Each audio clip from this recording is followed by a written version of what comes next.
கங்கை நதியை பயங்கரமான தவங்கள்லேருந்து பூமிக்கு முதல்ல கொண்டு வந்தவர் தான் பகீரதன். இந்த பகீரத மன்னன் பயங்கரமான சிறப்பு வாய்ந்தவராக இருந்தார். இந்த பகீரத மன்னனோட கதை என்ன அப்படிங்கிறத நம்ம ஏற்கனவே நம்ம சேனலில் பகீரத பிரயத்னம் அப்படிங்கிற ஒரு சீரீஸாக பண்ணியிருக்கோம். அதை இன்னும் பார்க்காதவங்க போய் பாருங்கள். அதுக்கான லிங்க் டிஸ்கிரிப்ஷனில் கொடுத்துருக்கு, போய் செக் பண்ணிக்கோங்க. இந்த பகீரத மன்னனோட வம்சாவளியில் வந்தவர் தான் சௌதசன் அப்படிங்கிற ஒரு மன்னன். இந்த சௌதச மன்னன் பகீரதனை போலவே ரொம்ப பேரும் புகழோட அவர் ஆட்சி பண்ணி வந்துட்டு இருந்தாரு. அப்படி ஒரு சமயம் இந்த சௌதச மன்னன் செய்யாத ஒரு தவறுக்கு வசிஷ்டர் பயங்கரமாக கோவப்பட்டு இந்த சௌதச மன்னன் ராட்சசனா பிறப்பாய் அப்படின்னு சொல்லி அவர் சாபமும் கொடுக்கிறாரு. வசிஷ்டர் ஏன் செய்யாத ஒரு தப்புக்காக இந்த சௌதச மன்னனுக்கு சாபம் கொடுத்தாரு. அப்படி இந்த சௌதச மன்னன் என்ன பண்ணாரு, அதுக்கப்புறம் இவர் வாழ்க்கையில என்ன நடந்துச்சு, இவரோட வம்சாவளி எப்படி வந்துச்சு அப்படின்றத பத்தி பார்க்கணும் அப்படின்னா இந்த வீடியோ ஸ்கிப் பண்ணாம முழுசா பாருங்க.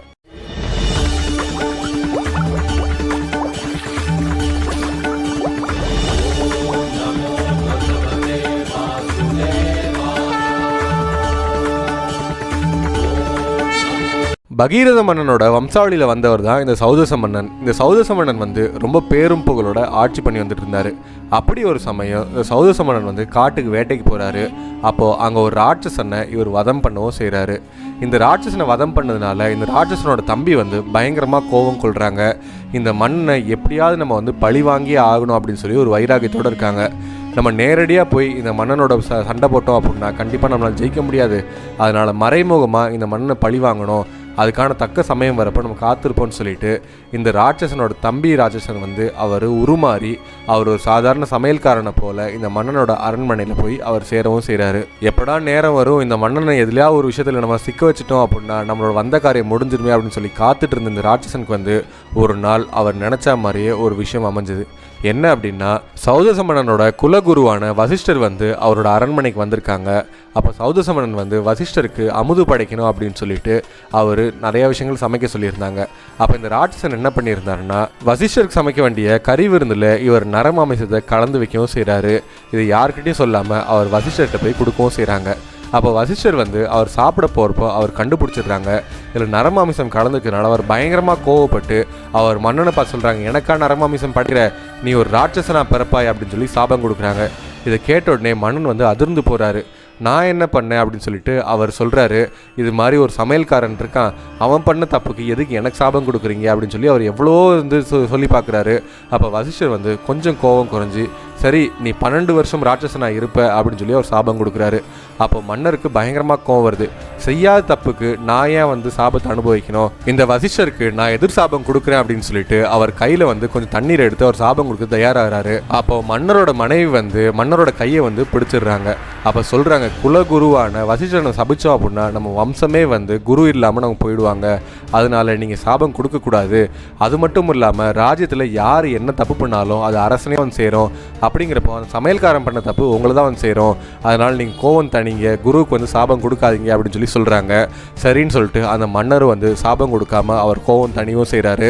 அதுக்கப்புறம் அவர் வசிஷ்டரோட சாபத்தை ஏற்று அவர் காட்டுக்கு போகவும் செய்கிறாரு. வசிஷ்டரோட சாபத்தினால ராட்சசனா மாறின இந்த சௌதச மன்னன் காட்டில் அவர் பயங்கரமாக சுற்றி வந்துட்டு இருக்காரு.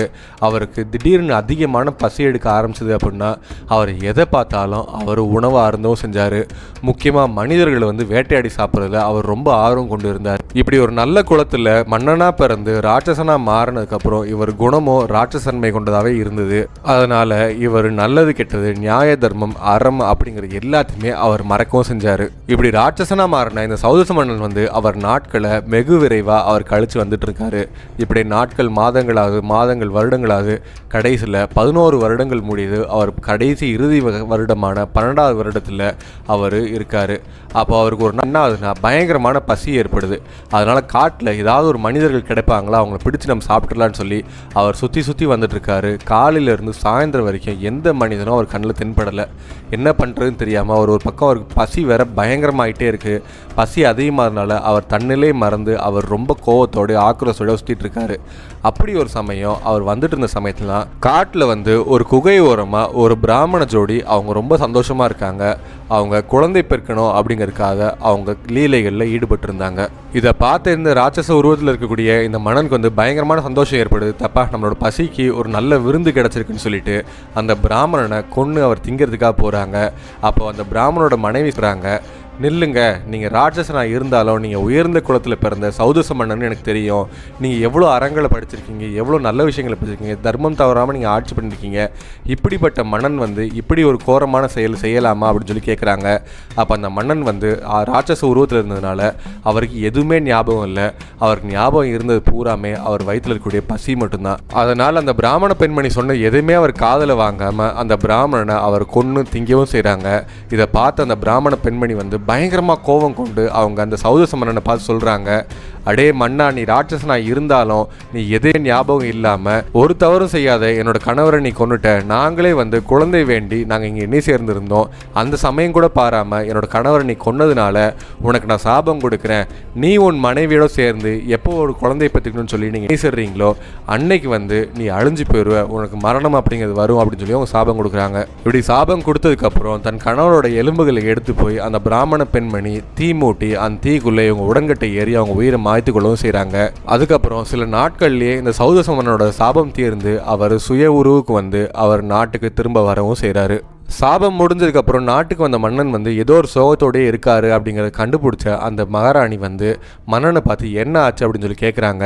அப்போ அவர் சொல்கிறாரு, நான் சாபத்தை தீர்க்க போன இடத்துல இன்னொரு சாபத்தை வாங்கிட்டு வந்திருக்கேன், நான் என்ன பண்ணுறேன்னு தெரியாமல் இருக்கேன் அப்படின்னு சொல்லிட்டு அந்த பிராமண பெண்மணி கொடுத்த சாபத்தை பற்றி எடுத்து சொல்லவும் செய்கிறாங்க.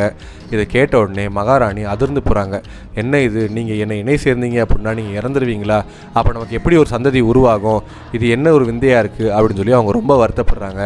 அந்த சமயத்தில் தான் சௌதச மன்னனோட குலகுருவான வசிஷ்டர் அங்கே வராரு.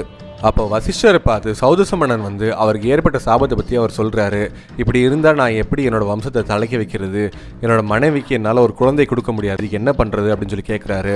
அப்போ வசிஷ்ட மன்னன் சொல்கிறாங்க, செயற்கை முறையில் உங்கள் மனைவிக்கு ஒரு குழந்தை உற்பத்தி பண்ணுறதுக்கு நான் வழிவகுக்கிறேன் அப்படின்னு சொல்லிட்டு வசிஷ்டர் அந்த பட்டத்து அரசிக்கு ஒரு கரு உற்பத்தி பண்ண வைக்கிறாங்க. அதுக்கப்புறம் அந்த கரு வந்து ரொம்ப ஆரோக்கியமாக வளர்ந்து வந்துட்டு இருந்துச்சு. அரசியும் வந்து ரொம்ப சந்தோஷமாக இருந்தாங்க. நாட்கள் ஆகுது, 12 மாதங்கள் முடியுது. இருந்தும் அந்த கரு வந்து வெளியே குழந்தையா வரவே கிடையாது. அதனால என்ன ஆச்சுன்னு சொல்லி தெரியாமல் எல்லாருமே ரொம்ப குழம்பி போயிருந்தாங்க. அப்போ வசிஷ்டர் சொல்கிறாங்க, நாட்கள் கடந்து போய்கிட்டே இருக்குது, இது 1.5 வருஷம் தாண்டி போய்கிட்டு இருக்குது, இதுக்கு மேலே இந்த குழந்தை வெளியே வரல அப்படின்னா ரொம்ப சிக்கலாக போயிடும். சரி, இதுக்கு ஒரே வழி தான் இருக்குது. என்ன அப்படின்னா, நான் அரசியோட வயிற்றை கிழிச்சு அந்த குழந்தைய வெளியே எடுத்துடுறேன் அப்படின்னு சொல்லி அவர் சொல்கிறாங்க. வேறு வழி இல்லாமல் அரசியும் ஒப்புக்கொள்கிறாங்க. அதுக்கப்புறம் வசிஷ்டர் வந்து அரசியோட வயிற்றை கிழிச்சு அந்த குழந்தையை வெளியெடுக்கிறாங்க. அது ஒரு அழகான ஆண் குழந்தை. இப்படி வயிற்றை கிழித்து வெளியே எடுத்ததுனால அந்த குழந்தை வந்து அஸ்தமகன் அப்படின்னு சொல்லி சொல்கிறாங்க. இந்த குழந்தைக்கு பிற்காலத்தில் மூலகன் அப்படின்னு சொல்லி பேரும் வைக்கிறாங்க. சௌதச மன்னனோட ஆட்சி காலத்துக்கு அப்புறம் அவரோட மகனான மூலகன் வந்து ஆட்சிக்கு வராரு. அந்த சமயத்தில் தான் பரசுராமர் வந்து இந்த உலகத்தில் இருக்கக்கூடிய எல்லா சத்திரியர்களும் வதம் பண்ண போகிறேன் அப்படின்னு சொல்லிட்டு அவர் கோடாரியை எடுத்துகிட்டு அவர் ஆக்ரோஷமாக வந்துட்டு இருந்தாங்க. அப்போ இந்த மூலகனை கொல்றதுக்காக அவர் வரப்போ தான் இந்த மூலகனோட மனைவிகள் எல்லாருமே அவங்கள சூழ்ந்து கொல்ல விடாமல் அவர் காப்பாற்றவும் செஞ்சாங்க. இப்படி தன்னோட மனைவிகளை கவசமாக பயன்படுத்தி இவரோட உயிரை காப்பாற்றிக்கிட்டதுனால இவருக்கு நாரி கவசன் அப்படின்னு சொல்லி ஒரு பட்டமும் கொடுத்தாங்க. இந்த மூலகன் அப்படிங்கிற மன்னனுக்கு வந்து கட்டுவாங்கன் அப்படின்னு சொல்லி ஒரு அழகான மகன் பிறந்திருந்தாங்க. இந்த மூலகன் மன்னனோட ஆட்சிக்கு அப்புறம் தன்னோட மகனுக்கு பட்டாபிஷேகம் பண்ணி வச்சுட்டு அவர் காடுகளில் தவம் பண்ணுறதுக்காக போயிடுறாரு. இந்த கட்டுவாங்கன் அப்படிங்கிற மன்னன் வந்து ஆட்சிக்கு வந்ததுக்கப்புறம் அவர் நீரால் சூழப்பட்ட இந்த பூமியில் இருக்கக்கூடிய நிலப்பகுதியில் மொத்தமாக ஒன்று சேர்க்கவும் செய்கிறாரு. எல்லா ராஜ்யங்களையும் தன்னோட ராஜ்யத்துக்கு கீழே அவர் கொண்டு வந்து ஏகாதிபதி சக்கரவர்த்தியாக அவர் ஆட்சி புரியவும் செய்கிறாரு. இந்த கட்டுவாங்க மன்னனோட பராக்கிரமத்தை பார்த்து தேவர்களும் ரொம்ப புகழ்ந்து போயிட்டு இருந்தாங்க. அப்படி ஒரு சமயம் தான் தேவர்களுக்கும் அசுரர்களுக்கும் ஒரு மிகப்பெரிய போர் அப்படிங்கிறது ஆரம்பிச்சது. இந்த தேவாசுர யுத்தத்தில் தேவர்கள் வந்து இந்த கட்டுவாங்க மன்னனோட உதவியால் அவங்க அசுரர்களை ஜெயிக்கவும் செஞ்சாங்க. இதை பார்த்து ரொம்ப சந்தோஷப்பட்ட தேவேந்திரன் வந்து கட்டுவாங்க மன்னனை பார்த்து, மன்னனே உங்களுக்கு என்ன வேண்டும் கேளுங்கள் அப்படின்னு சொல்லி சொல்கிறாங்க. அப்போ கட்டுவாங்க மன்னன் சிரிச்சுட்டே சொல்கிறாங்க, என்னோட ஆயுட்காலம் இன்னும் எவ்வளோ இருக்குது அப்படின்னு சொல்லி தெரிஞ்சுக்கணும்னு ஆசை, அதை மட்டும் சொல்லுங்கள் அப்படின்னு சொல்லி கேட்குறாங்க. இதை கேட்ட உடனே தேவேந்திரன் கொஞ்சம் நேரம் யோசிச்சுட்டு அவரோட முகமெல்லாம் கருத்து போய் அவர் ரொம்ப சோகமாகிறாரு. அப்போ மன்னன் வந்து என்னன்னு சொல்லி கேட்குறாங்க. அப்போ சொல்கிறாங்க, உங்களோட ஆயுட்காலம் அப்படிங்கிறது இன்னும் 24 நிமிடங்கள் மட்டும்தான் இருக்குது அப்படின்னு சொல்லி சொல்கிறாங்க. இதை கேட்ட உடனே மன்னன் வந்து கொஞ்சம் கூட பயப்படாமல் அவங்க சொல்கிறாங்க, எந்த ஒரு மனிதனுமே பிறந்த உடனே அவங்களுக்கு மரணம் அப்படிங்கிறது நிச்சயிக்கப்பட்டிருக்கு. அப்படிங்கிறப்போ என்னோட மரணம் அப்படிங்கிறது இன்னும் 24 நிமிஷத்தில் வருது அப்படிங்கிறத பற்றி நீங்கள் ஏன் சோகமாக இருக்கீங்க? நான் அதை பற்றி ரொம்ப பெருசாக எடுத்துக்கல, எனக்கு முடிக்க வேண்டிய ஒரே ஒரு கடமை இருக்குது அப்படின்னு சொல்லிட்டு அவர் ராஜ்யத்துக்கு வந்து அவரோட மகனான ரகுவுக்கு வந்து அவர் பட்டம் சூட்டி அவர் பட்டாபிஷேகம் பண்ணி வைக்கவும் செய்கிறாரு. அதுக்கப்புறம் அவர் ஸ்ரீ பகவானான மகாவிஷ்ணுவோட பாதங்களை பணிஞ்சு அவர் மோட்சம் அடையவும் செய்கிறாரு. கட்டுவாங்க மன்னனோட ஆட்சி காலத்துக்கு அப்புறம் அவரோட மகனான ரகு வந்து அவர் சீர சிறப்புமாக ஆட்சி பண்ணிட்டு இருந்தார். அவரோட ஆட்சி காலத்துக்கு அப்புறம் அவரோட மகனான அஜன் வந்து ஆட்சி பண்ணிட்டு இருந்தாங்க. அஜன் அப்படிங்கிற மன்னனோட ஆட்சி காலத்துக்கு அப்புறம் அவரோட மகனான தசரதன் வந்து ஆட்சி பண்ணிட்டு இருந்தார். இந்த தசரத மன்னனுக்கு தான் அந்த மகாவிஷ்ணுவோட அம்சமான ராமர் வந்து மகனாக பிறந்தார்.